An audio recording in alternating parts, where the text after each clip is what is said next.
नमस्ते, आदाब, सत श्री अकाल। स्वागत है आप सभी लोगों का फिर से एक बार एक धमाकेदार वीडियो में। क्या आप अपने करियर के बारे में सोच रहे हो? क्या आपका ग्रेजुएशन कंप्लीट हो चुका है या आप ग्रेजुएशन कर रहे हो? और क्या आप अपने करियर को एक नई दिशा देने की सोच रहे हो? तो ये वीडियो आपके लिए है। क्या आप इस बात पे यकीन करेंगे कि इंडिया में एक पब्लिक सेक्टर बैंक ऐसी है जो फ्रेश ग्रेजुएट को 90,000 से ज्यादा सैलरी ऑफर करती है? जी हां, मैं बात कर रहा हूं स्टेट बैंक ऑफ इंडिया की। State bank of India graduates को अपनी बैंक में, अपनी ऑर्गेनाइजेशन में ऑफिसर लेवल पे उनका चयन करता है और उनको पहली सैलरी 90,000 के आसपास देता है। ये salary location to location vary करती है। कुछ कुछ जगह पर ये 75, 80, 85,000 भी है। कुछ कुछ जगह पर तो ये सैलरी सर लाख, सवा लाख के आसपास जाती है। एक फ्रेश ग्रेजुएट कंप्लीट हुआ होना चाहिए, नो मैटर व्हाट आपने किस स्ट्रीम से ग्रेजुएशन किया है।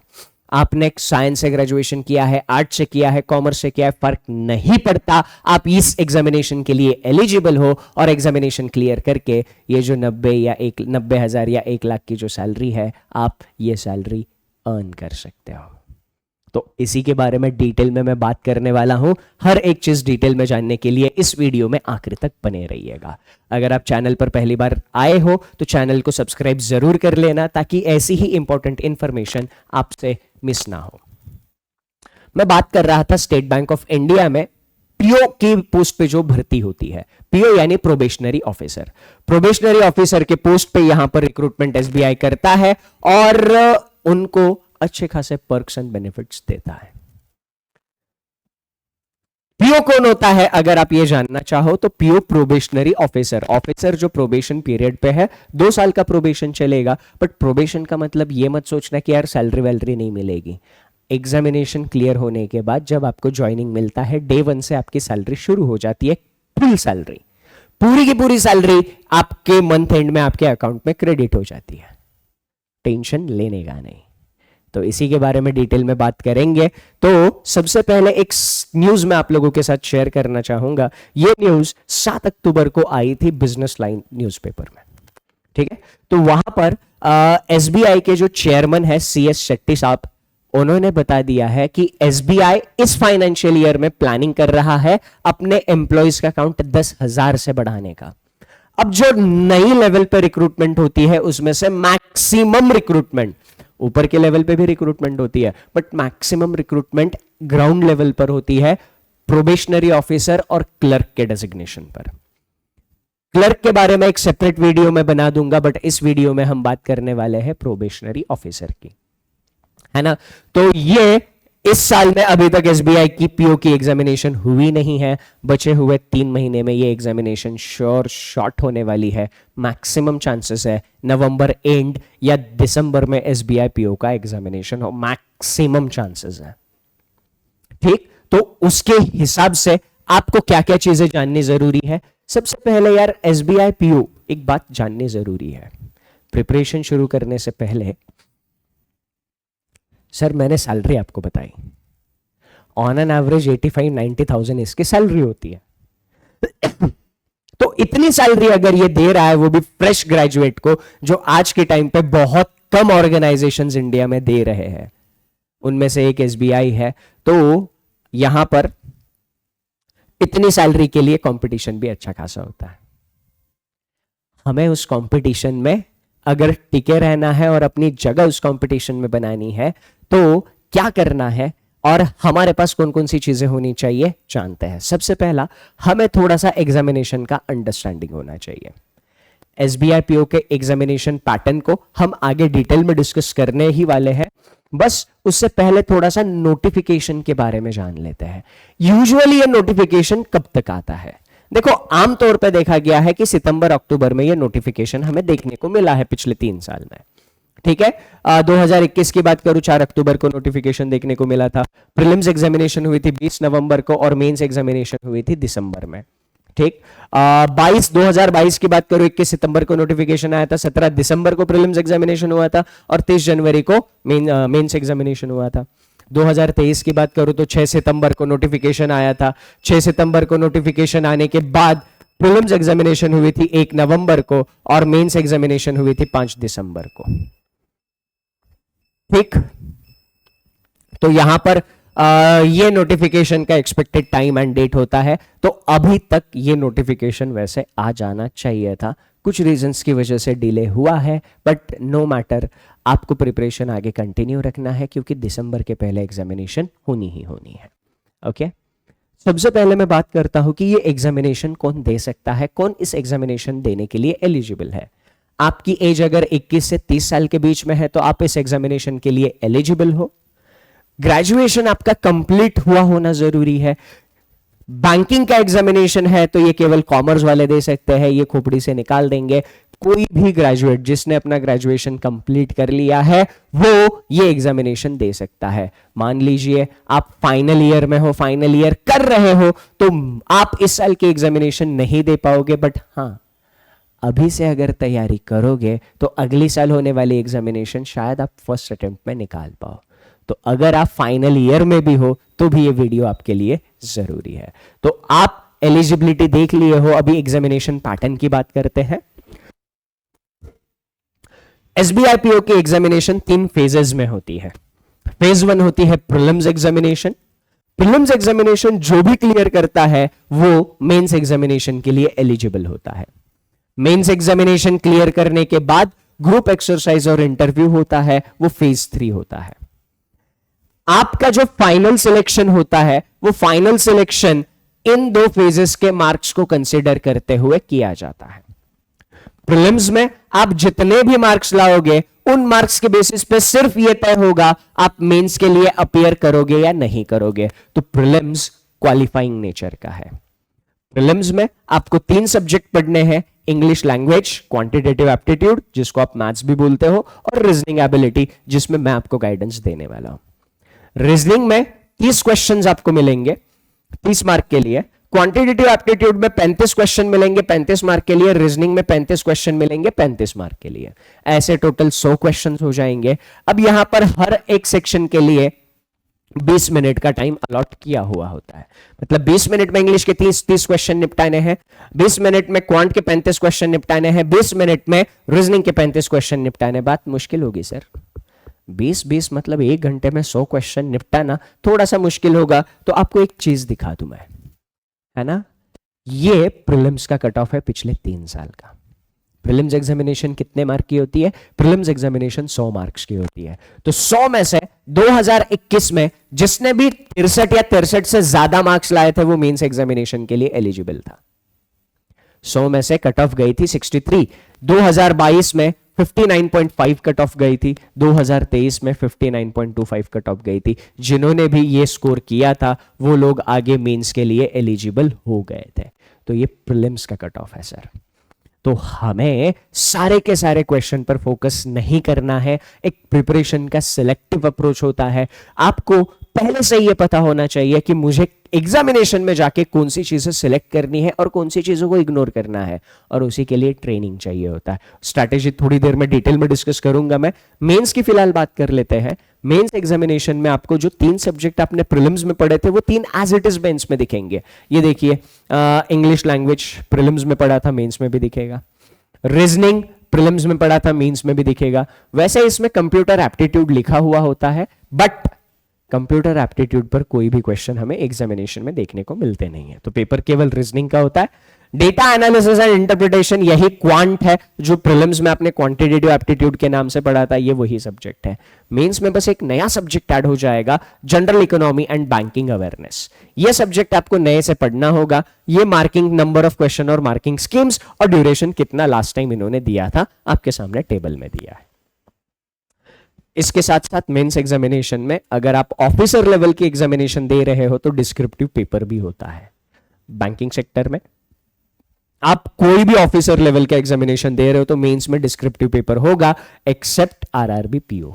आरआरबी पीओ में डिस्क्रिप्टिव नहीं होगा, आईबीपीएस पीओ में होगा, एसबीआई पीओ में होगा। ठीक है, तो ये डिस्क्रिप्टिव में क्या होता है, एक लेटर लिखना होता है, एक एसे लिखना होता है। 2 क्वेश्चन दिए जाते हैं 50 मार्क्स के लिए और इसके लिए टाइम मिलता है 30 मिनट का। तो ये लिखना होता है, मतलब पेन पेपर पे लिखना नहीं होता, ये लेटर और ऐसे दोनों के दोनों टाइप करने होते हैं। तो आपको ये लेटर और ऐसे जो पूरा डिस्क्रिप्टिव पेपर है ये पूरा का पूरा टाइप करना होगा। तो ज्यादा टेंशन लेना नहीं, आपको गाइड कर दिया जाएगा टाइम टू टाइम कि कौन कौन से टॉपिक पर फोकस करो, कौन कौन सी चीजें हैं, क्या फॉर्मेटिंग में लिखना है, सारी चीजें आपको गाइड कर दी जाएगी। अब मेंस क्लियर करने के बाद जो नेक्स्ट राउंड होता है, जो फेज 3 होता है, देखो मेंस में आप जो भी मार्क्स लाते हो उस मार्क के बेसिस पे कट ऑफ निकलता है और उस कट ऑफ के बेसिस पे आप इंटरव्यू के लिए अपीयर होते हो। तो इंटरव्यू में एक ग्रुप एक्सरसाइज होती है, वो केवल और केवल एसबीआईपीओ का रहता है, आईबीपीएस में ग्रुप एक्सरसाइज नहीं होती। ग्रुप एक्सरसाइज में यूजुअली 8 से 10 स्टूडेंट का ग्रुप बनाया जाता है, उसमें कोई एक टॉपिक डिस्कस करने के लिए दिया जाता है, जैसे आपने ग्रुप डिस्कशंस देखे होंगे, या फिर कोई एक डिबेट के लिए दिया जाता है, डिबेट हो गया तो या तो ग्रुप डिस्कशंस, डिबेट, नहीं तो बाकी एक्टिविटीज भी यहां पर ग्रुप एक्सरसाइज में हो सकती है। ग्रुप एक्सरसाइज के बाद आपका इंटरव्यू होता है। ग्रुप एक्सरसाइज के मार्क्स है 20, इंटरव्यू के मार्क्स है 30, ऐसे 50 मार्क्स टोटल फेज 3 के होंगे। टोटल 50 मार्क फेज 3 के होंगे। तो मेंस एग्जामिनेशन आपकी कितने मार्क्स की हुई? 250 मार्क की। मेंस एग्जामिनेशन क्वालिफाई करने के बाद आपने दिया फेज 3 इंटरव्यू और ग्रुप एक्सरसाइज जो था 50 मार्क का। अब फाइनल सिलेक्शन कैसे होता है सर? फाइनल सिलेक्शन के लिए इस 250 में से जितने भी मार्क्स मिले हैं वो आउट ऑफ 80 कन्वर्ट कर दिए जाते हैं मेंस के मार्क।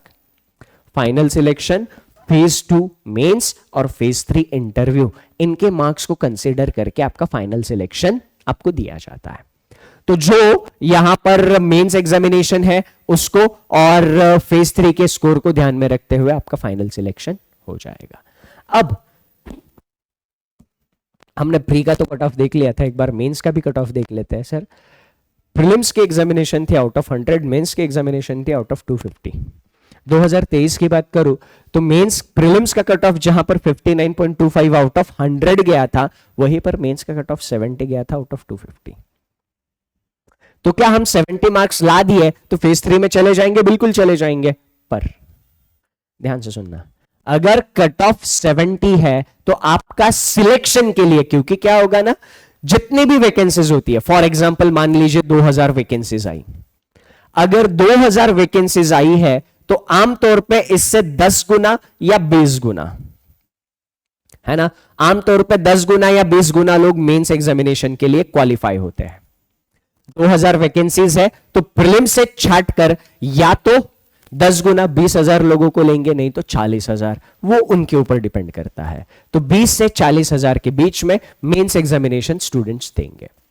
अब उसके बाद यूजुअली 1:5 के रेशो में यहां पर इंटरव्यू के लिए सिलेक्शन किया जाता है। मतलब अगर 2000 वैकेंसीज है तो तकरीबन इसका 5 गुना, यानी अगर 2000 वैकेंसीज है तो यहां पर इंटरव्यू के लिए 2000 से ज्यादा लोग लिए जाएंगे। ठीक है, ये रेशो 1:5, 1:2, 1:3 उनके हिसाब से ये रेशो वैरी करता है ना। ये ऐसा हार्ड एंड फास्ट कोई रूल नहीं है कि ये 1:5 के रेशो में लेंगे, 1:2 के रेशो में, 1:3 के रेशो में, ऐसा कुछ भी नहीं है।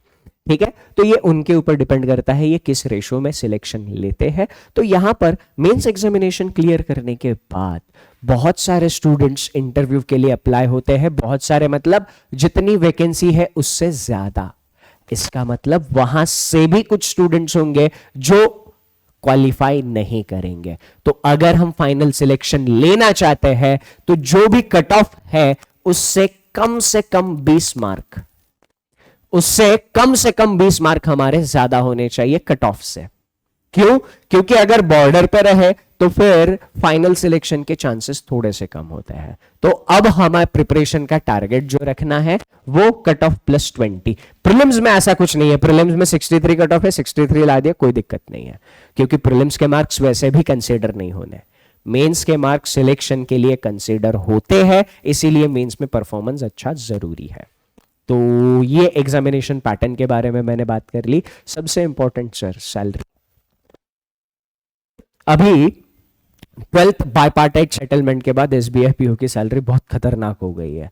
जैसा कि मैंने कहा, ये लोकेशन टू लोकेशन वैरी करती है, क्योंकि बहुत सारे अलाउंसेस होते हैं जो लोकेशन टू लोकेशन अलग अलग होते हैं, हर लोकेशन पर अलाउंस अलग होता है।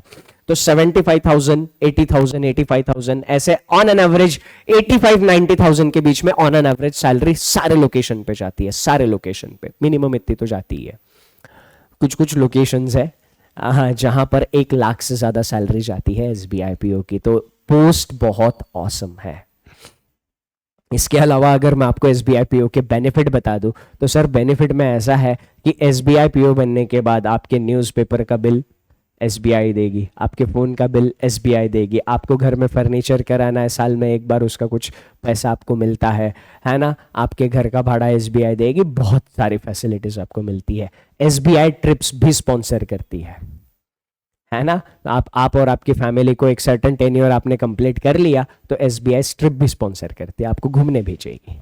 तो इतनी सारी अपॉर्चुनिटीज है एसबीआई पीओ बनने के बाद। तो यहां पर सबसे इंपॉर्टेंट चीज है सर एसबीआई पीओ, चलो तो आज अभी एक्सपीरियंस के लिए एग्जामिनेशन दे देते हैं, और यहां पर एक चीज को लेकर बहुत सारे स्टूडेंट का कंफ्यूजन होता है या मिसअंडरस्टैंडिंग होता है, नंबर ऑफ अटेम्प्ट्स, कितनी बार एग्जामिनेशन दे सकते हैं। एसबीआई पीओ की examination general student, general category का स्टूडेंट 4 ही बार दे सकता है, केवल 4 अटेम्प्ट है उसके पास। पीडब्ल्यूडी ईडब्ल्यूएस कैटेगरी के जो स्टूडेंट्स हैं, जो जनरल को बिलोंग करते हैं, उनके पास 7 अटेम्प्ट्स है। ओबीसी कैटेगरी के स्टूडेंट्स के पास 7 अटेम्प्ट्स है।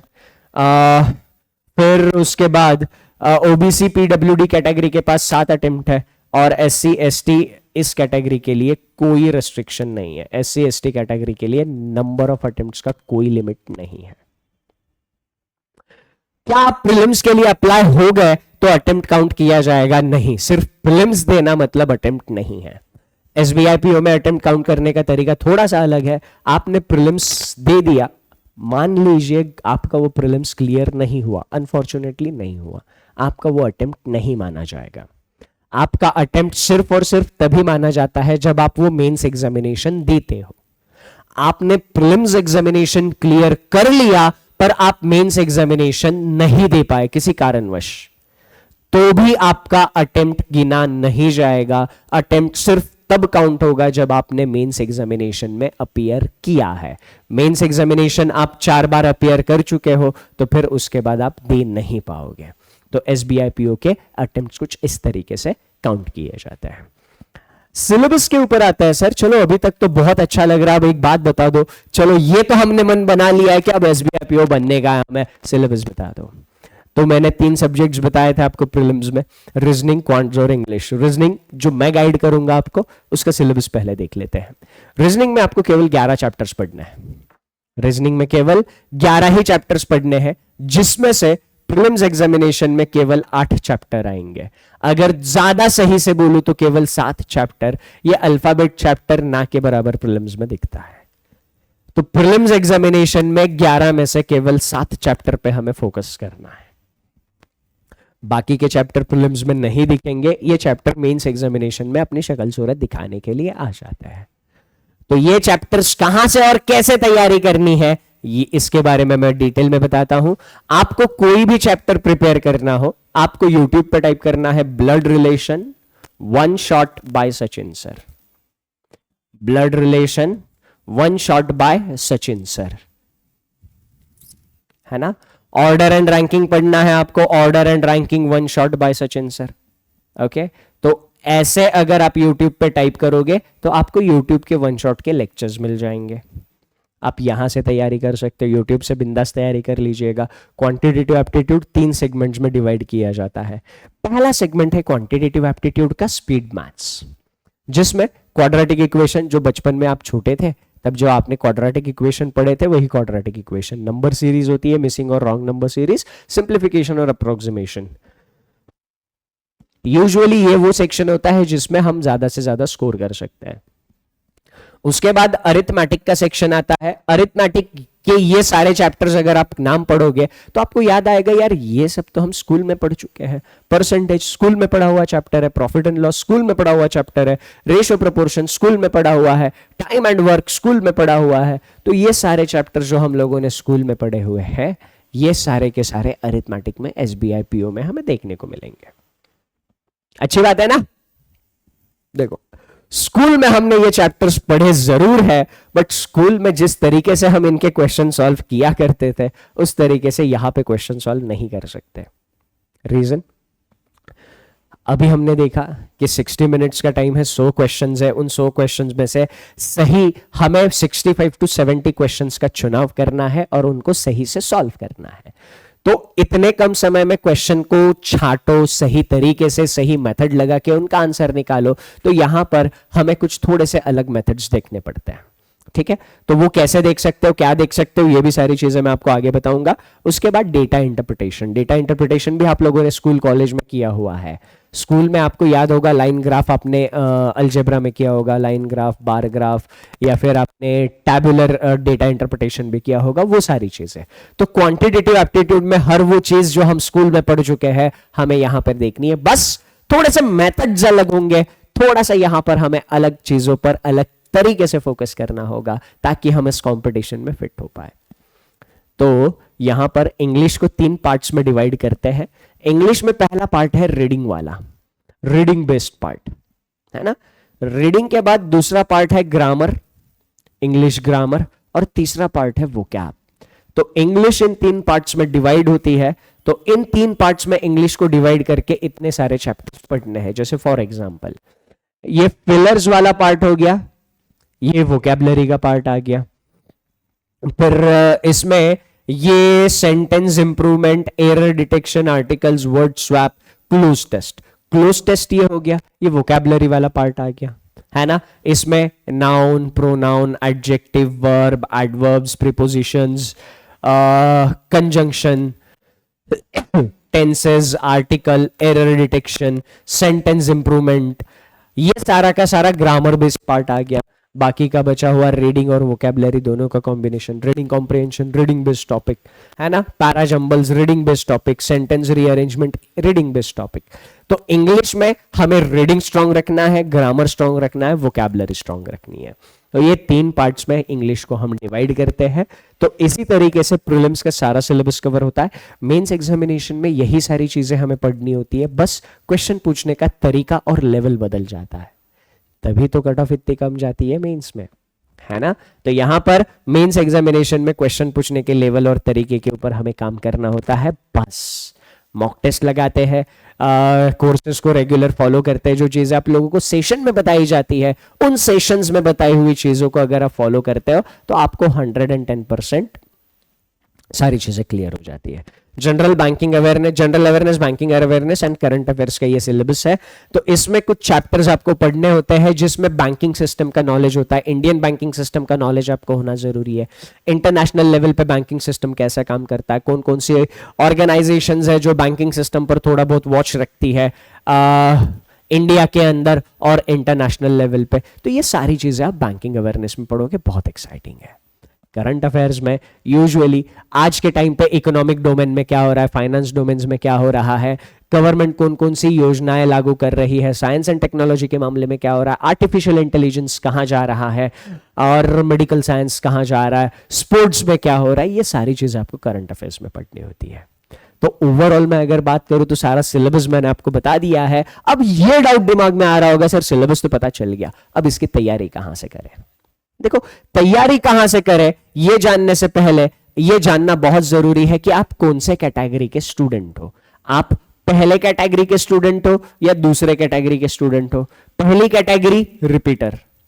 रिपीटर का मतलब है सर कि आपने इससे पहले कोई ना कोई बैच कंप्लीट कर ली है या फिर आपने सारे टॉपिक्स कहीं ना कहीं से पढ़ लिए हैं। अगर आप सारे के सारे टॉपिक किसी ना किसी रिसोर्स से चाहे यूट्यूब हो, चाहे पेड बैचेस हो, कहीं की भी बैचेस हो, कहीं के भी यूट्यूब सेशंस हो, अगर आपने पढ़ लिए हैं तो आप रिपीटर हो, है ना। आपको सारी चीजें आती है, एक आध एग्जामिनेशन भी आपने दे दिया है, आपको बस अब रिवीजन और प्रैक्टिस की जरूरत है, तो आप रिपीटर हो। दूसरा फ्रेशर। आपको अभी एग्जामिनेशंस के बारे में ज्यादा आइडिया है नहीं, आपने सिलेबस कंप्लीट नहीं करा है, आपको सारे टॉपिक्स क्लियर नहीं है, तो आप फ्रेशर हो, है ना। तो रिपीटर की स्ट्रैटेजी अलग होगी, फ्रेशर की स्ट्रैटेजी अलग होगी। सबसे पहले मैं रिपीटर की बात करूंगा। तो आप बिगिनर है या रिपीटर है, ये सबसे पहले आपको फिगर आउट करना है। अगर आप बिगिनर हो तो एक सिंपल स्ट्रैटेजी, आपको हर रोज जब तक सिलेक्शन नहीं होता तब तक हर रोज शाम के 7 बजे इसी यूट्यूब चैनल पर मेरे साथ कंप्लीट मॉक टेस्ट के डिस्कशन में जुड़ना है। हर रोज मैं एक मॉक टेस्ट डिस्कस कराता हूं मंडे टू फ्राइडे शाम के 7 बजे।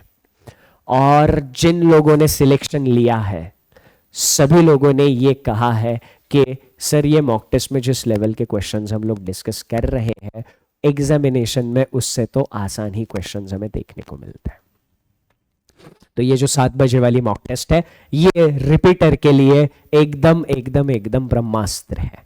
तो आपको ये सेशन किसी भी हालत में मिस नहीं करना। शार्प 7 बजे मेरे साथ लाइव जुड़ना है, मॉक टेस्ट का डिस्कशन वहां पर करना है। वो मॉक टेस्ट की पीडीएफ मैं आप लोगों के साथ शेयर करता हूं, वो पीडीएफ 3-4 बार सॉल्व करनी है। एग्जामिनेशन में आपको वैसे ही लेवल पैटर्न के क्वेश्चंस देखने को मिलेंगे एंड दैट्स फॉर श्योर। पिछले 3 साल में ये हो चुका है ना, क्योंकि ये मॉक टेस्ट अभी अभी मैंने डिस्कस कराना शुरू किया है, उससे पहले मैं टॉपिक वाइज पढ़ाता था।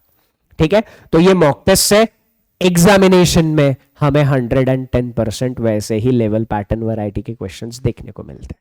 तो रिपीटर्स के लिए मॉक टेस्ट। अगर आप फ्रेशर हो तो आपको मैं मेरे सब्जेक्ट के बारे में बता दूं। अगर आप फ्रेशर हो तो आपको रीजनिंग को एकदम बेसिक से एडवांस लेवल तक कोई एक बैच फॉलो कर लेनी चाहिए सारे सब्जेक्ट के लिए, रीजनिंग के लिए, क्वांट के लिए, इंग्लिश के लिए, जीए के लिए। ठीक है, तो मैं रीजनिंग के बारे में अभी मैं आपको बता रहा हूं। तो रीजनिंग में अगर आप एकदम बेसिक, एकदम जीरो लेवल, आपको कुछ भी नहीं आता है, कुछ भी नहीं, आप एकदम जीरो लेवल पर हो, यहां से आप अगर अल्ट्रा प्रो मैक्स लेवल पर जाना चाहते हो तो एक बैच मैं आपको सजेस्ट कर रहा हूं, है ना, अल्ट्रा प्रो मैक्स, ये भी प्लस प्लस प्लस प्लस मान लो। तो बैच का नाम है अनंत रीजनिंग। फिजिक्स वाला के ऐप पर बैंकिंग सेक्शन में ये बैच आपको मिल जाएगी, अनंत रीजनिंग बैच। इस बैच में आपने अगर शिद्दत से सारी चीजें फॉलो कर ली, आई बेट एग्जामिनेशन में आपको एक भी चीज इस बैच के बाहर नहीं मिलेगी। इस बैच में मैंने 180 से ज्यादा क्लासेस रखी है। रीजनिंग में सबसे ज्यादा वेटेज वाला टॉपिक होता है पजल। केवल और केवल प्रीलिम्स लेवल की पजल्स की आपको 81 से ज्यादा क्लासेस केवल प्रीलिम्स लेवल के पजल की मिल रही है। प्रीलिम्स लेवल के पजल्स अभी इस बैच में कंप्लीट हो चुके हैं। मेंस लेवल के आपको 30+ क्लासेस मिलने वाली है। ये क्लासेस अभी इस हफ्ते से मिलना शुरू हो गई है, तो ये इस हफ्ते से क्लासेस आपको मिलती रहेगी। तो अनंत रीजनिंग बैच आपके रीजनिंग के लिए एक वरदान है। ये बैच 110% आपको रीजनिंग में परफेक्ट बना देगा। बाकी के सब्जेक्ट्स के लिए क्या करना है, तो बाकी के सब्जेक्ट्स के लिए देखो बहुत सारी बैचेस होती है। अब आप हर एक बैच के पीछे पीछे पीछे जाओगे तो शायद आप परेशान हो सकते हो। तो एक बहुत पावरफुल अस्त्र मैं आपको बता रहा हूं जिसका नाम है बैंक महापैक। बैंक महापैक बैंकिंग वाला का 1 साल का सब्सक्रिप्शन है और ये सब्सक्रिप्शन लेने के बाद 1 साल के अंदर जितनी भी बैचेस आती है A to Z सारी बैचेस का एक्सेस आपको मिल जाता है। सारी बैचेस आप एक्सेस कर सकते हो। ये बैंक महापैक 1 साल का जो सब्सक्रिप्शन है आपको 2499 में अभी के लिए मिल रहा है, हमेशा नहीं मिलेगा, है ना। अभी ये फेस्टिव ऑफर चल रहा है, फेस्टिवल ऑफर चल रहा है। इस फेस्टिव ऑफर के अंदर आपको ये बैंक महापैक 2499 में मिल रहा है। और खुशी की बात यह है बैंक महापैक और इसका बड़ा भाई जो बैंक महाविश्वास पैक है जो 2 साल का सब्सक्रिप्शन होता है, मतलब अगर कोई फाइनल ईयर में है, ग्रेजुएशन इस साल कंप्लीट नहीं हुआ है, अगले साल के एग्जामिनेशंस की तैयारी करना चाहता है, तो बैंक महाविश्वास पैक ज्यादा एडवाइजेबल है। 2 साल का सब्सक्रिप्शन, जैसे इसके अंदर 1 साल के अंदर जितनी भी बैचेस आएगी सारी बैचेस का एक्सेस मिलेगा, वैसे इसी के अंदर 2 साल के अंदर जितनी भी बैचेस आती है सारी बैचेस का एक्सेस बैंक महाविश्वास पैक में मिलता है। फेस्टिव ऑफर के अंदर एक और बड़ी खुशखबरी है, बैंक महापैक हो चाहे बैंक महाविश्वास पैक हो, आप प्रीवियस ईयर क्वेश्चन पेपर की जो हमारी किताब है, हमारी टीम ने प्रीवियस ईयर क्वेश्चन पेपर्स की एक किताब बनाई है, वो किताब आप सिर्फ ₹1 में ऑर्डर कर सकते हो जब तक ये फेस्टिवल सीजन चल रहा है, फेस्टिव ऑफर चल रहा है, सिर्फ तब तक। ठीक है, उसके बाद आपको केवल बैंक महापैक और बैंक महाविश्वास पैक मिलेगा। ₹1 में आप बैंक महापैक के साथ ये बुक ऐड कर सकते हो, बैंक महाविश्वास पैक के साथ भी ये बुक ऐड कर सकते हो, ओनली इन ₹1। ठीक है, तो यहां पर ये मैंने आपको पूरी की पूरी स्ट्रैटेजी बता दी। आप रिपीटर हो तो आपको क्या करना है, आप बिगिनर हो तो आपको क्या करना है। देखो एग्जामिनेशन बहुत अच्छी है, पोस्ट बहुत अच्छी है, इसके लिए मेहनत अच्छी करोगे तो 110% आपका भविष्य भी अच्छा बन जाएगा।